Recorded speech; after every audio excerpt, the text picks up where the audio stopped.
Bismarck Insights with Mayor Mike Schmitz, a transparent and engaging conversational dive into meaningful topics impacting local government in Bismarck, North Dakota. Bismarck Insights is dedicated to removing barriers between the city of Bismarck and the citizens we serve every day.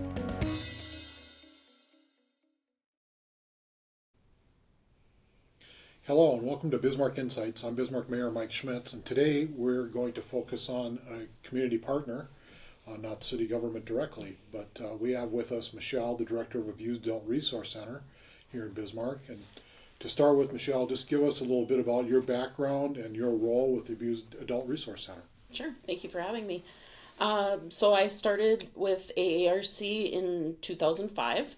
I started out as the Transitional Housing Coordinator and was really just working on helping people find housing after they leave our shelters, and then moved into leadership about a year later and took on the executive director role in 2019. Okay, so let's tell people who may not know what Abused Adult Resource Center provides, kind of what are the services that you try to help your clients with? Sure. Primarily our population that we're working with are victims of intimate personal type relationship crimes. So domestic violence, sexual assault, human trafficking, stalking, dating violence, teen dating violence.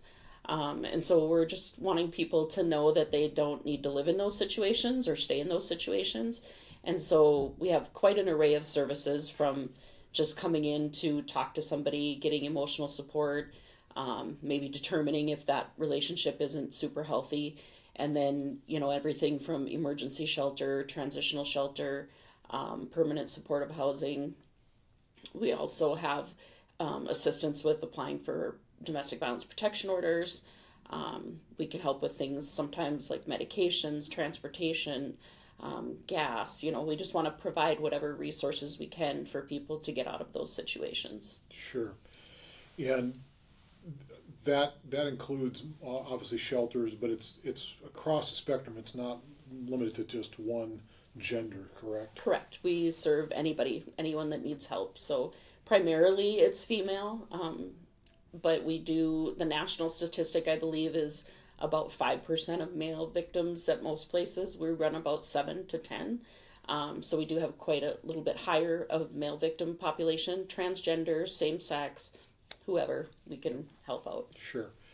And what are some of the barriers that these individuals have as they come to you and you're figuring out what they need for support to move on? I mean, safety is like one of the biggest things that people need. But I think the barriers are, where am I going to live? If I leave this situation, where am I going to go? How am I going to get around? Do I need a job?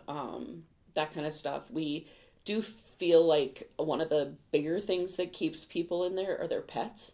And so we, a few years back, partnered with Furry Friends Rock and Rescue. And if we have somebody coming into the shelter that has a pet, we'll try to get them to help us out with fostering while that person's in our shelter. So we want to break down whatever barriers are keeping people from coming to us.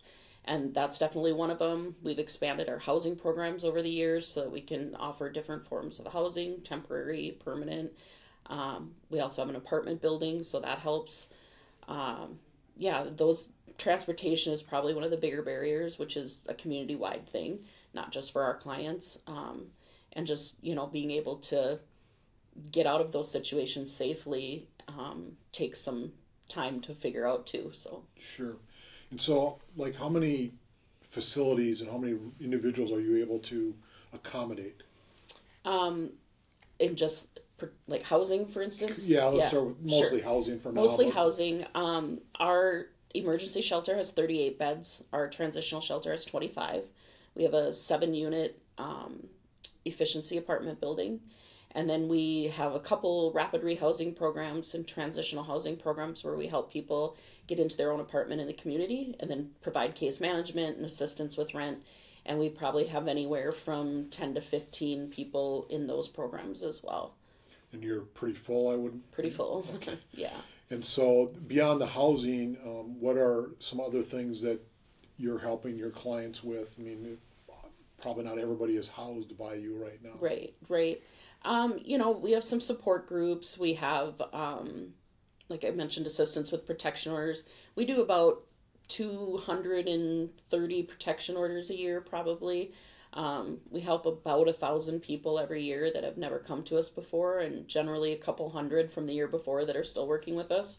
So pretty big staff. Overall, we have about 80 people with all of our locations, I guess. And so, yeah, we're just trying to help as many as we can with the resources we have. Sure. And it's as you know, anybody's gone through that kind of traumatic life event, it's not something that ends one day automatically. No, it's a no, kind it of an doesn't. ongoing Yeah. process Yeah. Of healing. Right. So you've got other things that besides providing this housing that and care and support that you're providing to the clients, but some of it is how you're getting funding, and Right. let's talk about some of that a little bit. Sure. You have the store Seeds of Hope. Mm-hmm. Tell us what that's all about. Yeah. So Seeds of Hope Thrift Store has been open 30 years. This was our 30th anniversary this year. Started out as a little program. I think there was a grant from UPS UPS for about $100,000 that started it out. And it was to provide a low income type job for women at the Missouri River Correctional Center when there was women out there. And so they came and sorted clothes, and we had a little tiny house that we had things in. And now we've expanded to the location on 6th and Main. We've been there for at least 25 years or more. And, it's about 30% of our budget overall now. And so there's not only the sales, but we also give back to the community through anyone in the community that is looking for an outfit for a job or an interview can call us, and we'll send them over there to get an outfit and shoes so they feel more confident going into their interview or starting their job. Any of our clients that are moving out of the shelter into their housing, we help them kind of start off with some basic household items from there for free. And then we have a New Directions education and employment program. And if a client works through that whole program, they can actually get some job training at Seeds of Hope as well. So kind of wanting to make sure that people have what they need to go further in life. Yep. And we feel like Seeds of Hope fits into that. So it not only is a way to raise dollars to support the operation, but you're using it to also support your clients. Right, yes. So, and you said 30% of the budget. Is there a cycle to when Seeds of Hope store is busier or not? Usually the last quarter of the year because the Christmas store opens. Okay. So the Christmas store, I think, opened in about the late 90s. And then maybe 20 years ago, 15 years ago, we dedicated it to Mert Armstrong, who I think a lot of people know from the mental health community. And that store is probably bringing us in about $80,000 every year just from the Christmas store, which is huge for us that it can help us keep some of the other operations going. So yeah, last quarter of the year is always busy. And how many individuals are staffing that store? We have 3 full-time and probably about 15 to 20 part-timers, okay. And then lots of volunteers who we depend on. Yeah. And as any nonprofit does. Right, yeah. So let's talk a little bit about the New Directions education and training program. Let's tell people, what that's helping provide to these survivors and yeah, sure. From an educational and training and getting them ready to re-enter maybe the workforce that they haven't been in. A lot of people come to us and they've never worked, or we're very limited in the kind of work that they could do. And so our hope with that program is that they will learn skills that can either take them back into the workforce or to go back to school. We have several people that have gone through CNA classes. It's a curriculum, but it's also based not just on education and job skills, but also working on clients' self-esteem and confidence. And we want them to feel like they can go out and do that and take care of themselves and not necessarily have to be dependent on someone else. Sure. Yeah. Do you help them also figure out how to navigate through the whole behavioral health system in that process, or is that a different service? That's some of it. A lot of things we've realized people just really need to be helped basically, like maybe they don't even know how to shop on a budget or go buy groceries and buy healthy food, so we start with a lot of the basics, and then it kind of can go in whatever direction the clients want. So if they're looking for more school type things, we'll take them on tours of the colleges around here or connect them to CNA classes or English as a second language class. And so we'll try to do whatever the focus is for the client. Okay. And I should probably back up a little. Maybe it's not backing up. I'm just going to branch off. So your clients, are they mostly single? Do they have children with them? Are we seeing maybe from an ethnic background any differences in the population of your clients over the last 5-10 years, how that may have changed? Sure. Yeah, like when I started there, the clientele was mostly Caucasian and Native American. I mean, those were kind of how our community was made up of. We've seen a lot more of the immigrant population and some, other women that have been brought over from different countries, maybe married somebody and then find themselves in these situations and they don't know how to get out. There's not a lot of help in this area for immigration issues, which is a lot of stuff to know. Yeah. But we work with who we can, and Global Neighbors has been awesome to help us with different things like translation and helping us find, good resources. But I think obviously we serve Standing Rock Indian Nation, so a lot of our clients are Native American. They make up about 50% of our shelter clients and about 30% of our overall clients. Mostly Caucasian after that, and then maybe 10% of other nationalities. And are they coming with children with them? Yes, definitely. And so how do you handle that? Because that brings a whole nother dynamic of what I view as probably protection. Yes. We have a child advocate and some other child care workers on staff. So when someone comes into our shelter with children, we make sure they get into school where they need to. They get, signed up for whatever activities they want. We do testing for smaller ones to see if they're on track with their speech and things like that. So pretty much the same services and as detailed of services as the adults get, we're making sure the children get to. And from a housing standpoint, do you have segregated housing when it's a person that has children with them versus those who are just single? Both shelters are equipped for singles and families, so we don't really have segregated. We do have like a singles room at each of the shelters because then you can put a few more people in there. But most of the families will have their own rooms with them and their children, depending on what the makeup of the rest of the population is in the shelter. Sure. But, So you provide survivor services. Let's talk about what that is. What does that mean? I don't know that everybody would understand what that is, and we need to try to explain to our community. Well, we've been around for almost 50 years. Next year's our 50th year. And I think over the years we've just tried to expand to the needs of what people are coming to us and saying they need. Of course, housing's a big one, but even the supervised visitation center, we have about 35 families using us there, and they come to us through referrals with protection orders, or maybe there's drug and alcohol issues and the parents can't get along, and so it's easier for them to exchange their child there, or for the parent that has the issues to visit their child there. So that's one service that keeps going and always seems to be a need for. I know you asked about survivor services, but one of the other things that we started doing 2 years ago was offender intervention programming. And Lutheran Social Services had that for years. And then when they closed down, the domestic violence centers picked up those programs.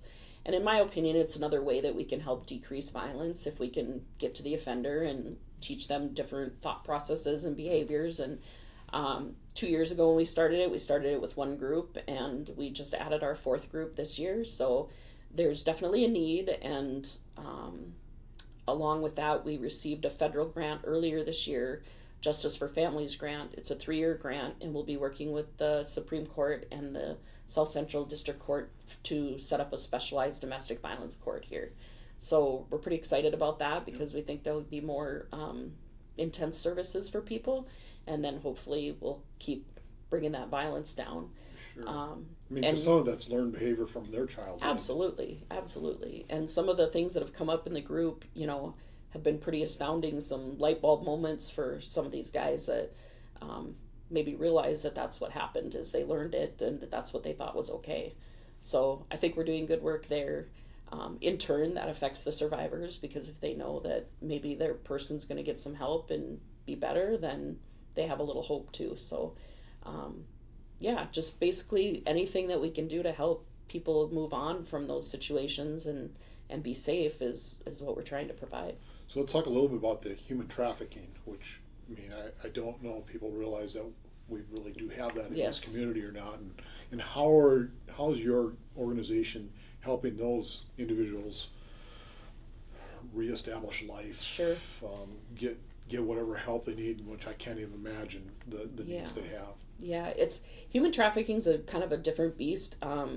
Only because most of the time when somebody comes to us in a domestic violence or situation or have been sexually assaulted, they're coming to us for help. Most human trafficking victims are coming to us through law enforcement. They've maybe been working on a case and they finally have made this trust with this person to say, we can get you help and get you out of this life. And so we have spent, a lot of time working in that field, probably well over a decade now. We average about 30 human trafficking clients a year, which doesn't seem like a lot, but for our area, I think it does, and also for the amount of assistance we give. They're more long-term assistance sometimes. Mm-hmm. Sometimes we help them get back to wherever they came from. Sometimes they relocate here, and we just continue that case management.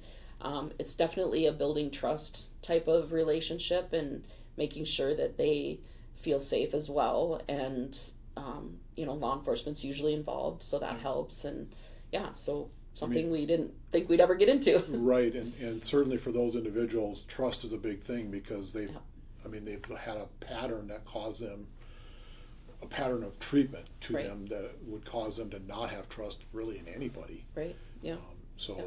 I appreciate you providing that service, and you're right, 30 doesn't sound like a lot, but it really is. Right, yeah. And if we think of where we are in the country, you wouldn't think that we have a lot of that happening, and 30 is too many. Yes, for sure.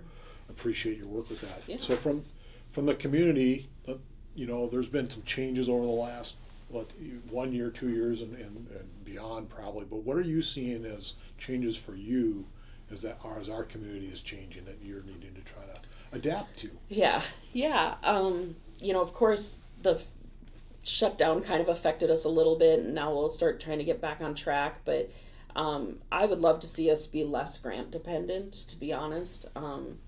Grants are never promised and never, for sure. So I think that that's a challenge for us and something that we've had to keep looking at, which has been, we did a remodel on Seeds of Hope a couple of years ago so we could take in more donations and have more retail space. And so just finding creative ways to expand our funding and become less dependent on grants is always in the forefront of my mind.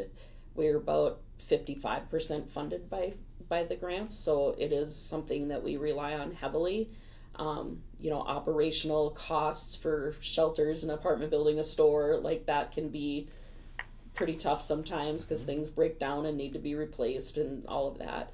But I think just the changes in the demands have definitely been mental health services. I think, when I started 20 years ago, it was the addiction issues were mostly alcohol. We didn't have the meth and the heroin and the opioids and all of that. And so that's been a lot of learning for staff and how to handle those things and trainings and things like that. I think the mental health issues, the substance abuse issues, the housing and homelessness issues, those are all impacting us. And I think the need for shelter has definitely increased over the last 5 to 10 years.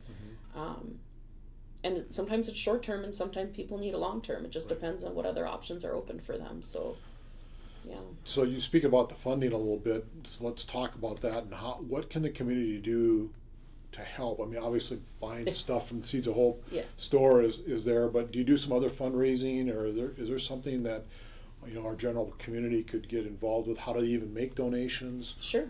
Yeah, we're looking at expanding our fundraising a little bit this year, and we have our signature event in February, which is Galentine's, and it's just kind of a fun morning. It's usually the morning of Super Bowl Sunday, and just kind of for people to get together and celebrate the inspiring and empowering women in their lives. We usually have a guest speaker and some fun games and things like that. So the tickets will be coming out soon for that, not quite out yet. Sponsorships for those kind of fundraisers is great. Like you mentioned, shopping at Seeds of Hope. what else do? We have a couple awareness months. In April, we have Sexual Assault Awareness Month, and in October is Domestic Violence Awareness Month. So we're always looking for people to help volunteer with our different events that we're having. And then just, donating dollars, of course, helps. You can donate specifically, like if you want to say this $50 I want to be used for transportation, we'll put it into transportation. So we want to be able to meet the donors' needs too on where they want to see their money spent. But yeah, just reaching out to us by phone, our Facebook page, our website. There's a place to donate on our website. We'll be sending out a winter appeal letter here pretty soon, and just kind of letting people know what's been going on with us and what we need, and go from there. So why don't we state those contact points of or points of contact? What's the phone number? What's the website? Sure. Our main phone number is 701-222-8370. And our crisis line for anybody that might be needing help is 866-341-7009. And our website is abusedadultresourcecenter.com, and same for our Facebook, Abused Adult Resource Center. And see, please, individuals, if you find it in your heart, I think it's an extreme need in the community. I know we have been talking about over the last several months a community triage center, which would help on some of these situations, and hopefully we may become more regional with that, as what we're hearing the study is probably saying. Right. But that would also help some. Yes. Related to the addiction issues anyway. Yep. So as you look to the next year, 5 years, it's hard to look beyond 5 years. It's hard to look beyond 1 year many times. But what are some of the challenges that you feel you're going to have to face or have now that you need to face, and then some strengths around that? Yeah. I think that, some of the challenges I mentioned already was just trying to be able to get people the help they need for other areas in their life, and getting them in quicker to treatment facilities or mental health counselors. And we have expanded, and we'll continue to try and expand funding around helping pay for counseling. Not cheap, and if they don't have insurance or anything, they might not be able to attend. So we want to make sure they get that assistance. And then I just think we'll continue we have a pretty strong relationship with Heartview and New Freedom, and just continue to talk openly about the needs. Heartview added some walk-in evaluation hours a few years ago, and that's been essential, I think, for getting people, when they want to go to treatment, they want to go now, and not 6 weeks from now. So that's been helpful. I think we'll just continue to partner with people in the community for the different resources that people are looking for, and continue to build the capacity around that, because those mental health issues and substance use issues aren't going to go away, and compounded with domestic violence or sexual assault makes it even worse. So we'll just keep plugging away. And you mentioned New Freedom, which interesting. They're just kicking off a new, I'll call it a new venture, but truly housing for mothers with children who have addiction issues, but it would not surprise me that they're also maybe coming out of some abusive situations. So I'm glad to hear they're doing that. Hopefully that does help with location for sometimes with some of those people and I plan that you're dealing with. Right. I go over to Heartview right now twice a month and just talk to the women in group, and 90% of them probably have had some kind of experience with the things that we work with, and I'll start doing that up at New Freedom too. So I think it's just good communication back and forth and partnering to make sure that we're addressing all the issues that somebody has. So for those of people who are watching and listening, and if they run into a situation where they interact with a survivor of an abusive situation, or they become aware of a situation, what are some things they should do, could do, any practices that are important for them to be aware of? Sure. And how do they get them some help? Yeah. I think the most important thing, if it's somebody that you know or somebody that comes to you and has those issues, or you realize it, just listen. I think that's one of the bigger things, is listen to what they're saying. They need somebody that they feel is a safe place and can trust. And then just making sure they know what the resources are, referring them to us, referring them to the national hotline if you need to, which will probably refer people back to us then. But there's plenty of resources online. There's a lot of literature that we have that we can hand out to.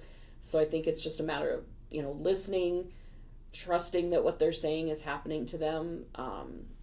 Safety's key. So if it's real dangerous, really trying to encourage them to get some help, offer to go with them, that kind of thing. As bystanders, if you would see something happen in, a restaurant or at the park or something, there's ways to get involved without putting yourself at risk, whether you delegate it to somebody else and, maybe call a manager and say, can you, do something. Getting involved directly is always a possibility, but make sure that you're doing it in a safe way. And then, of course, you can work on different ways to distract those things, spilling a drink and being like, sort of kind of cutting up the tension. And, so I guess as bystanders, you want to be safe, but you want to make sure that if you see something, you say something. Sure. And we talked a little bit about the prevention aspect, or at least working with those individuals who have been a part of the act as committing it. What are do you have other educational programs, or what things can we do? Are there things we can try to guide people around if they're saying, hey, I might be in that situation where I need to learn something? Sure. Prevention dollars are a little hard to come by, but we've had some different programs in the past. Our most recent one was Green Dot, and we sunsetted that at the beginning or at the end of last year, I guess. We did it for about 6 years. I think it made a huge difference, but I think some of those things kind of run their course. Yeah. But we always go in we're open to going into schools and talking about healthy dating and things like that. I'm open to going in anywhere and talking about dynamics and what you can do to help. And so prevention-wise, we don't really have any solid prevention programs, but we're always open to, sharing our knowledge and our information with groups or students or whoever is looking for it. So maybe that's something we should be looking at, I guess, is how do we as a community come up with some way to educate, starting young, right? What are healthy relationships, right? Both parties, mm-hmm. And that probably is a need, I would guess. Yes, if we have the education to be able to provide right. it, it's how do we fund it next, probably. Yeah. Finally, as we look at the community, what is it that people can do to get involved beyond, volunteering at Seeds of Hope or writing a check? Is there other things that they could do to help the situation? I think it's just, again, if you see something, say something. Like, nobody should live in fear of their partner, or children shouldn't worry that their, parents are hitting each other or whatever. So just being able to talk about it openly, there's a lot of jokes made about, things that maybe aren't really that funny. And, if we just kind of are a little more self-aware of what we're saying and how we're supporting people and how we're talking about people, I think that makes a big difference community-wise. And, if you don't understand it, ask. Like, a lot of people, I have educated people in random places all the time, because I'll be like, is that really what you want to say? Or is that really, think about what you said. And so, if you don't know, just ask. But I think it's, the more educated you are, the more you know, and the more you can share and help. And those are all important things. Is there anything I missed asking that you would like to say? I don't think so. I think, we've been around a long time. I don't think it's something that should be a secret anymore. And, people should know where to go for help. And since I became director, I've tried to put it out there more. We've had a billboard up. We've done brochures. We've sent things out. And I think the more we can educate people, the better. Okay. Well, Michelle, thank you for taking time with me today. I appreciate it. And listeners certainly know that this is a need in our community to support. Thank you. Thanks.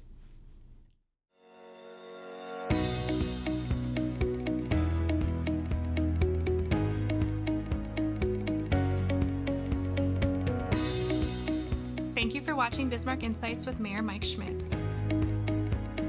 If you have specific topics or questions you'd like addressed in future episodes, email mschmitz@bismarcknd.gov. Or call the City of Bismarck at 701-355-1300. To learn more about the City of Bismarck, visit bismarcknd.gov or follow us on a variety of social media channels by searching BismarckNDGov.